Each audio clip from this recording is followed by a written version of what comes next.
When I was a kid, we didn't have a lot of money for extracurricular activities. I didn't get swimming lessons like other kids. I didn't get to join karate or join any sports teams. It was well known that my family wasn't exactly well off. The other kids were still nice to me, of course. We lived in a nice little spot out in the country where everyone is friendly and sweet and caring. But I could tell that they all felt sorry for me, and I didn't much like that. But I digress. Anyway, we didn't have much money, so I never got to take ice skating lessons like I wanted. However, my parents somehow managed to put aside enough money one winter to get me a pair of hand-me-down ice skates so that I could teach myself. That was the best Christmas I ever had, and I wore those skates until they quite literally fell apart at the seams, long after my feet had grown too big and I had to squeeze them into a painfully tight fit. I loved skating. It made me feel like I was flying, gliding across the ice with a grace and beauty that I lacked in my regular too big tennis shoes. It made me feel powerful, like I could do anything. It was one of those pastime pleasures you find only a few times in your life that nothing can spoil. I preferred to skate alone, which was why I rarely went to the open skate rink in the nearest town. For one, it wasn't like my parents could take time out of their busy days to drive me every time I wanted to go. For another, it was always crowded with people, and the ice was hacked to pieces by inexperienced skaters. By the time I discovered the little lake a few miles out in the woods behind our farmhouse, I was too good to leave behind such crude markings of my trade. If my parents had known I was skating on a tiny lake in the middle of nowhere, they probably would have confiscated my skates for good. Too dangerous, they'd say. What they didn't understand was that kids are not as stupid as adults seem to think, and us kids in the North have pretty good instincts when it comes to snow and ice. From a young age, all of us in town knew how to spot good ice and bad ice. Ice that would hold your weight, and ice that would crack with treachery, sucking you down into frigid depths. I was smart enough to know when I could and could not skate on that lake. For example, in December, the ice usually wasn't thick enough yet to bear my weight. But about mid-January, however, it was as sturdy as wood. It was one such day in January when I arrived at my little lake, surprised to find that someone else had discovered my treasure as well. You see, the lake was out in the woods, so secluded that I thought nobody knew about it. Of course, that's wishful thinking. If you live in the country or on a farm, you know that kids get into everything. It was only a matter of time before someone discovered my sanctuary. "Hello," she said, looking at me with large brown eyes. I surveyed her briefly as I tried to rein in my disappointment. She had long brown hair, thick and beautiful. I could tell she took extra special care of it. She wore a pretty pink coat and had a purple scarf to match. I clucked a little in disapproval when I realized she wasn't wearing gloves or a hat. Really, how foolish could you be? It was sub-zero that day. But, hey, maybe that meant she would go home earlier. Lastly, I noticed her skates. They were gleaming white and sharp, new and expensive, and so beautiful. I looked grudgingly down at my ragged, scuffed pair and tried not to feel embarrassed. "Hi," I answered, perhaps a little too curt, as I sat down on a large rock to fasten my skates. She glided across the ice, stumbling once or twice, and I grimaced at the pockmarks she must be leaving on the surface. She wasn't very good at skating, I decided. That made me feel a little better, like we might be on more even ground. Sure, she had the new skates and the pretty hair, but I had the skill. I stepped on the ice as she tried to keep her balance, concentrating hard, and I suddenly felt a little uncharitable in my thoughts. I was treating everything between us like a competition, just because she found my special place. I shook my head and decided I was being rude. "What's your name?" I asked. She looked at me for a moment, as though she had to think of an answer. She alighted on it and said, Faryn, what's yours? "Serenity," I answered a little bit begrudgingly. I hated that name, and couldn't fathom why my mom had insisted on it. She giggled a little at my obvious distaste. Hey, it's not that bad. I kinda like it, she said, and that made me feel a little better. My opinion was shifting rapidly, and I decided that I quite liked this girl. For a while, we skated together in silence. After about 10 minutes, I couldn't stand her stumbling and clumsiness, and I gave her a few tips. Soon, we were skating together, me as the instructor and her as my devoted student. She worshipped the way I floated effortlessly across the ice, and I preened under the attention. She was a quick learner, and soon began to keep pace with me as we skated across the makeshift rink. As we were skating, the tip of her ice dug into a depression in the ice, and she stumbled forward. I grabbed her hand to keep her upright. It was as cold as I imagined it would be, gloveless and all, but it was also a little damp. I looked at her in confusion and realized that she was damp all over. I'm cold, she said through chattering teeth, as though the sharp air had just registered in her skin. I realized that she must have fallen a great deal before I arrived. See, when you skate, the sweep of your blade creates little ice shavings that coat the ice. Falling on them is unpleasant and leaves you damp and cold. Another incentive for me to learn to stay upright. Although it was sort of her fault for not wearing gloves or a hat, I took pity on her. "Here," I said, holding out my gloves.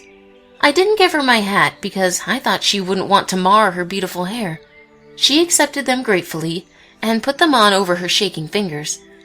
I noticed she had a pretty ring on her right hand, a silver band with a light blue stone. We skated a little longer after that, before I realized it was starting to get dark. Fearing my parents would wonder where I was, I slid off the ice and changed into my sneakers. Wait! Your gloves! Faryn shouted. "I'll get them another day," I called back. "You need them more than I do anyway." I just hoped my parents didn't ask where my gloves had gone. I came back a few days later, hoping I might see Faryn again. I hadn't gotten her last name, and none of the kids I talked to at school knew who she was. I figured she went to another school in the county. I felt like we had an unspoken promise to meet back at the lake, but apparently I was wrong.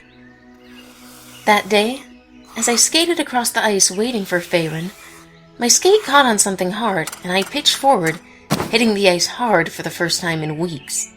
I glared down at the item that had caused me to fall, only to see a gleam of silver on the ice.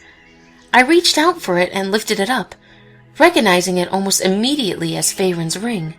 She must have dropped it, I thought. I'm sure she'll come back for it. But Faryn didn't come the next day, or the next, or the next, or the day after that. At first, I was disappointed. Then I was a little angry. Then I began to wonder if I'd done something wrong. Finally, I put it out of my head altogether, leaving the ring in my bedside table, hoping that one day she'd come looking for it so I could see her again. The last time I skated that year was in early February. Although I couldn't have ice skating lessons, I was determined to become a professional skater. I would watch ice skating on our old black and white TV, and I would try to replicate graceful moves on my own. Well, one day, as I tried to spin in the air, it went sour. I crashed down hard, and I heard a snapping sound that I instantly realized was my arm breaking in two. It was hard work, yanking off my skates and walking back to the house. I was in too much pain to try putting on my tennis shoes, so I walked in only my socks through mountains of snow. By the time I had got home, I was feverish. I had frostbite, and my arm was beginning to throb and scream. My mom screamed too when she saw me and dragged me to the hospital. I got a scolding for that one, for skating on a random lake by myself, for walking back without shoes, for trying something so dangerous on my own.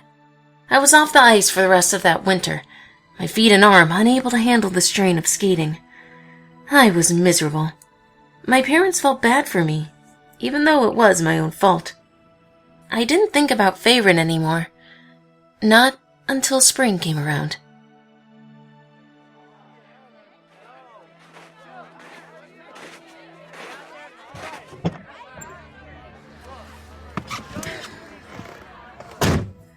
I was a little confused when my parents picked me up one day after school, rather than letting me take the bus.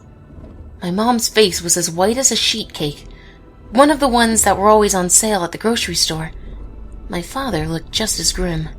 Serenity, dear. Do you remember that lake you used to skate on?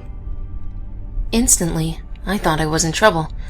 I gave a cautious yes as I waited for another scolding. Instead, she asked, Do you remember where it was, exactly? My nerves were thrumming. Something about this was wrong. I gave as accurate an account as I could. My father drove us home, and he had me walk them to the lake.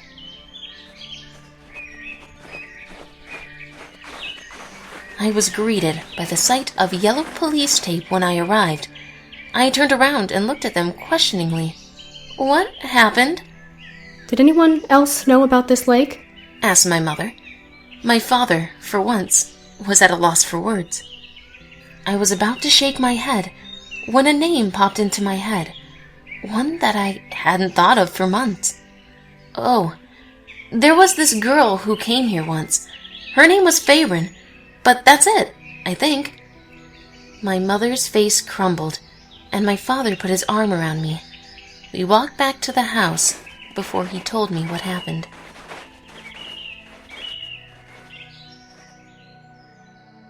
Remember how I said that us northern kids know when the ice is safe and when it isn't? Sometimes we make mistakes. Faryn, well, she made a mistake. When my parents told me the police had dredged her body up from the lake, frozen and dead as sin, I protested. I'd seen her in January, I told them. There was no way the ice had broken and reformed in that time, swallowing her up. Especially since I'd been going there so often.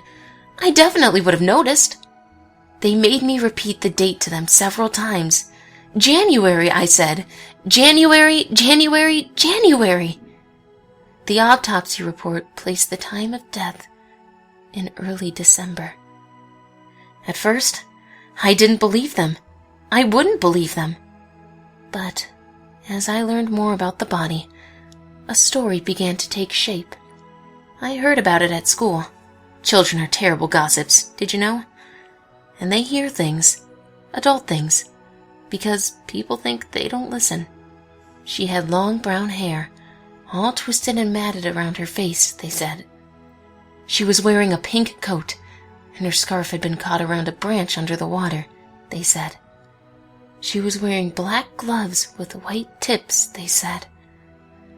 And I'd know those gloves anywhere, because they belonged to me.